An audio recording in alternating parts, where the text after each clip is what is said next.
Inoue be in there playing with these opponents, man. That's how that's how great he is. He be in there playing with these dudes. Inoue be in there to be working on his new dance step. That's what he be doing. He be working on a new dance step every time he step foot in that damn ring. It's too easy for him. What don't y'all understand? There was a time when Timothy Bradley wasn't just skeptical of Naoya Inoue, he was leading the opposition. Ahead of the Stephen Fulton fight, Bradley was one of the loudest voices raising doubts, openly suggesting that something wasn't right and even floating the possibility of illegal hand wraps to explain the Japanese superstar's devastating power. You can't put tape directly on the skin. What you have to do is you have to put a little bit of gauze around, and then you're able to put some tape there, and then you can put the gauze over and some tape. What Inoue's doing is he's basically somewhat building a cast around his hand with tape, which is illegal. You can't put it on the bare skin.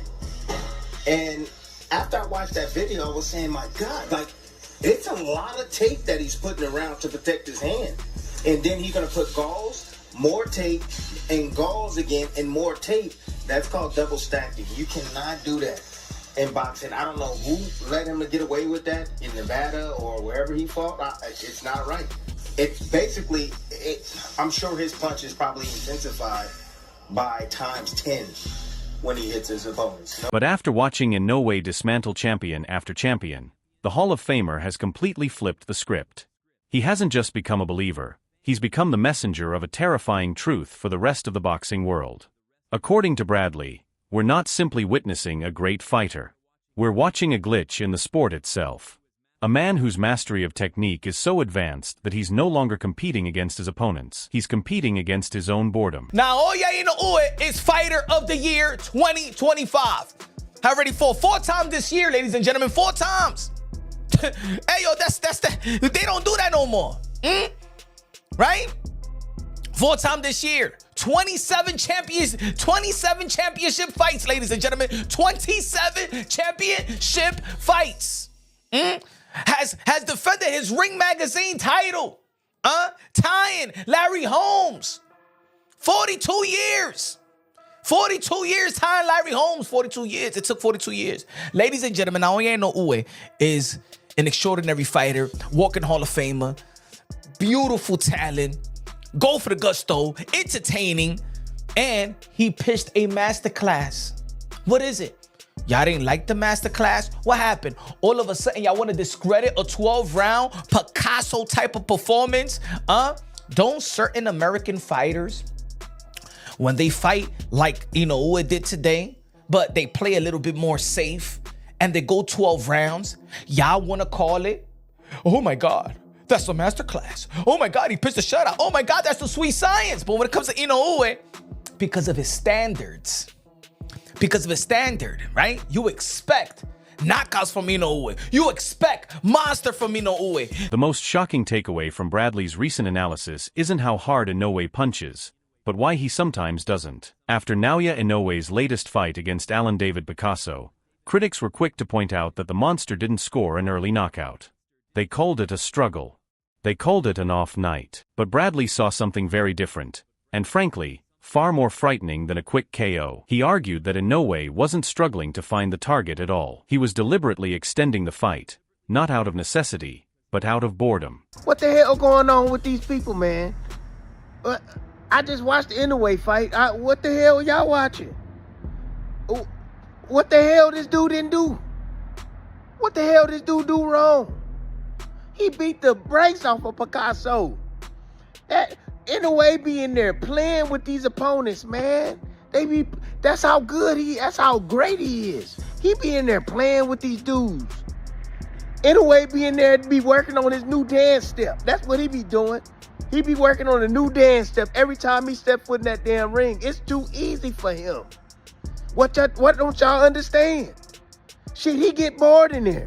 Shit, the ballers know, the ones that the trill ones, the ones that are the best, they know. They know. You the best at playing football in your area. You the best at playing Shit, I almost said Nintendo, but you know what I'm saying? The Xbox and all of that stuff. You the best at it. Can't nobody see you. Bradley compared Inoue to a master gamer playing Madden or Xbox against a beginner. When you're that far ahead of everyone else, you stop trying to win efficiently. You start experimenting. You start labbing, testing new moves just to see if they work. Bradley said Inoue looked like he was rehearsing a new dance step in the middle of a world title fight. And according to him, the only moments Picasso landed clean were the moments Inoue allowed him to, just to keep things interesting. That's dominance on a psychological level that goes beyond boxing. Inoue isn't just beating world-class contenders. He's treating them like NPCs in his own video game, keeping them around for entertainment before deciding when it's time to end it. Can't nobody see you on the Madden? You know what I'm saying? This shit is easy. You only allow what you want them to do. What you want them to do in the game. That's the only time they either score because you over there just messing around, trying to have fun, trying to entertain yourself. That's what Inoue be doing inside the damn ring. He just being there trying to entertain his damn self. And at the same time, when it was tell me a fighter out there, man, that can make the shit look so easy, beautiful, and also entertaining at the same damn time. Name a fighter, please. Name a fighter. I name when Terrence Crawford does the same thing. Yeah, Terrence Crawford do the same thing. The competition ain't nothing for him.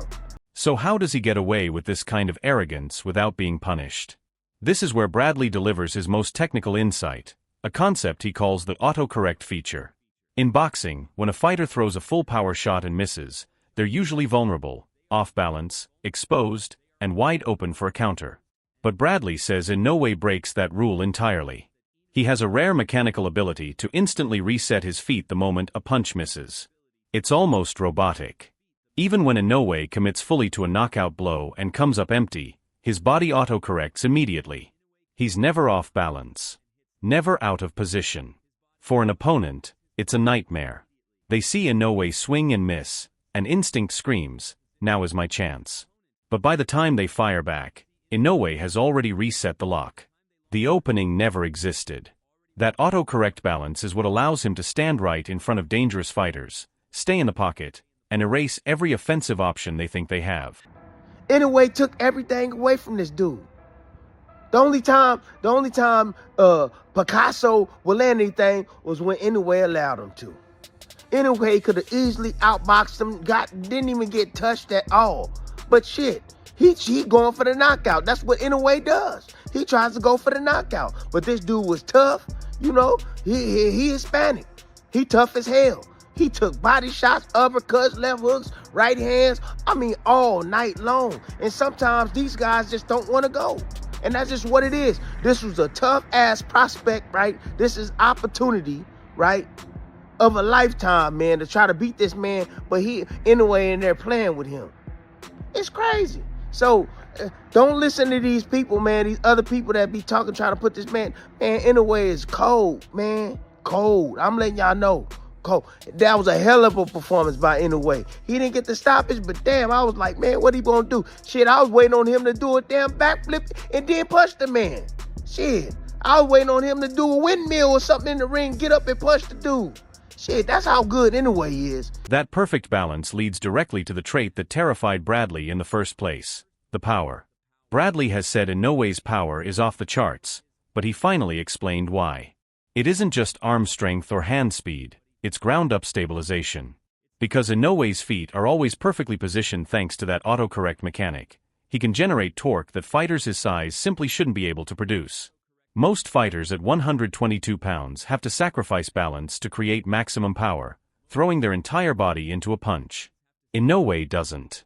He generates near-heavyweight torque while keeping his feet planted and secure. That's why opponents often look confused when they get hit. They don't see a big wind-up, but they feel an impact that rattles their entire frame. Bradley notes that power born from pure technique rather than raw muscle creates a freezing effect. Opponents hesitate, stop engaging, and begin to realize that even Inoue's safe punches carry knockout potential. They show a picture of Naoya Inoue, Bam Rodriguez, and asking you in the post if this is what you want next and to comment.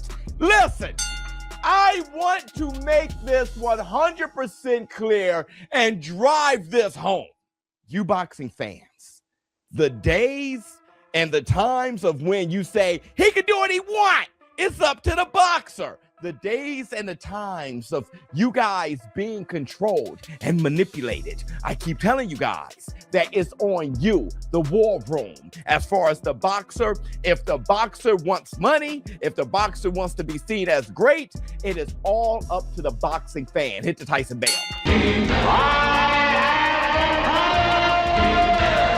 And the zone knows this, which is why they put up the post. Is this what you want to see next? And oh, I know you guys are thinking, how about Nakatani?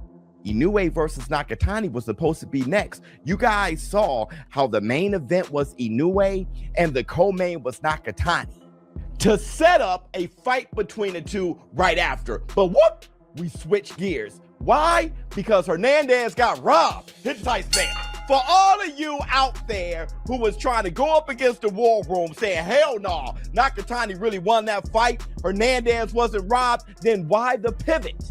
The pivot is because the fans were pissed and His Excellency Turkey Al-Sheikh was pissed. He was like, listen, Hernandez, he deserved the nod. But they gave it to Nakatani. But after Nakatani versus Hernandez performance, now we want to know, what do you want next? Inoue versus Nakatani or Inoue versus Bam Rodriguez? And a lot of you guys are hoping for Inoue versus Bam Rodriguez fight. With this level of dominance, the boxing world is desperate to find someone who can truly test the monster. Naturally, attention has turned to Jesse Bam Rodriguez, the sensational lowerweight champion who's been tearing through elite names. But Bradley has a simple, chilling message for Bam: don't do it. While fans are calling for the super fight, Bradley has openly warned Rodriguez to stay far away from the 122-pound division as long as Inoue is there. He acknowledges Bam's elite skill set, his footwork, his defense, his ring IQ, but insists there are levels to this kind of menace. According to Bradley, Inoue possesses a savagery Bam hasn't encountered yet. The monster isn't just a nickname. It's a switch that flips the moment Inoue gets touched. We've seen fighters hurt him before, and instead of backing off, he becomes instantly more dangerous. Bradley believes that if Bam makes that move up, he won't just lose, he'll be destroyed. It's a blunt warning from someone who understands the difference between a great fighter and a generational anomaly. Competition ain't nothing for Inoue. Yeah, so I'm looking for somebody to come test this man. Everybody keep talking about Bam Rodriguez. Yeah, Bam, you bring your ass up to 122 and you come see this damn monster. Oh, bring your ass up, Bam. Oh yeah, come up and see this monster, Bam. You thought Palmer was tough. Shit, you get in there with Inoue, man. Shit, it's gonna be the fight of your life. Hey, you got skills, Bam. You got defense, footwork, all that stuff, boy. But I'm letting you know, Inoue ain't got no quit in him. Inoue got that dog in him. Inoue got skills. Yeah. And you might just be the only one that gonna test this dude at 122. You know what I'm saying? Shit, I'm about to watch Nakatani next. You know, because I'm hearing a lot of people talk about his performance. You know what I mean? So, look, I thought it was a damn good performance by Inoue. If skill can't outthink him and speed can't catch him, is Inoue actually invincible? Bradley doesn't believe anyone at 122 pounds can touch him, arguing that the monster has cleared out the division to the point of redundancy. But he does identify one potential kryptonite, and it has nothing to do with boxing skill. It's biology. Bradley believes that as Inoue continues to move up in weight, physics will eventually step in. His view is that only a fighter at 126 or 130 pounds, someone significantly bigger and equally athletic, can pose a real threat. Size alone won't be enough. It would take a rare physical specimen capable of matching Inoue's twitch reflexes while holding a major size advantage. Until Inoue collides with that exact physical wall, Bradley sees no end in sight. The skills are already perfect. Only the limits of the human body can stop him. And Bradley's transformation, from skeptic to full believer, says everything about Naoya Inoue's place in history. We're watching a fighter so dominant that Hall of Fame analysts are inventing new terms like autocorrect balance, just to explain him. A champion who gets bored in world title fights and treats elite contenders like practice mode in a video game. Love him or fear him, Bradley's verdict is clear. This isn't just a champion. We're witnessing a master who has solved boxing itself, and until a true giant steps into the ring, the rest of the world is simply playing catch-up. But it's hard not to like watching Inoue fight. And in Saudi Arabia, different environment. There was something with the hand wraps before the fight about some legality issues they were having. And the last time someone complained about Inoue's hand wraps, he damn near left him comatose. So surprised that Picasso got out of there without his face rearranged bars. But yeah, complete domination. Again, combination of violence with the sweet science. That is what makes a boxer, in my opinion. It isn't just the sweet science. It isn't just the brawling, violent mentality. It is violence personified as art. It's the art of war, right? The ability to be a violent individual, but then be able to control it and let that beast out when the time has come, but be strategic and technical until that time comes, setting up your deadly weapon, whether it's that right hand or the left. So big time performance for Inoue, sets up some new things for him going forward, sets up potentially a Bam Rodriguez fight, but most likely a showdown in Japan with Nakatani. I think that's the most likely scenario of this. And listen, I was more hyped before this fight for that matchup, but I'm still hyped for the matchup because it is fighting and anything can happen. I'll tell you that I'm more hyped for a matchup like that than I am something like Deontay Wilder and Alexander Usyk, which will probably happen in 2026, instead of when it should be Alexander Usyk and Fabio Wardley or Moses Atalma. Those fights make a whole lot more sense than that, but sometimes I guess name recognition pays the bills. Regardless, Inoue does his thing once again, absolutely dominates. What'd you expect as a minus 4,500 favorite? But you still got to go out there, put the gloves on, and get it done. Nakatani barely skates by after kind of getting pieced the fuck up. Don't really know how he won a decision there. That matchup seems next, but give me Bam Rodriguez and Naoya Inoue yesterday. I need that fight. I want that fight. I hope we get that fight. But that's all for today's video. If you enjoyed it, make sure to hit the like button, subscribe to the channel, and ring the bell so you never miss an upload. Drop your thoughts in the comments below. We'd love to hear your take. Stay tuned for more, and we'll catch you in the next one.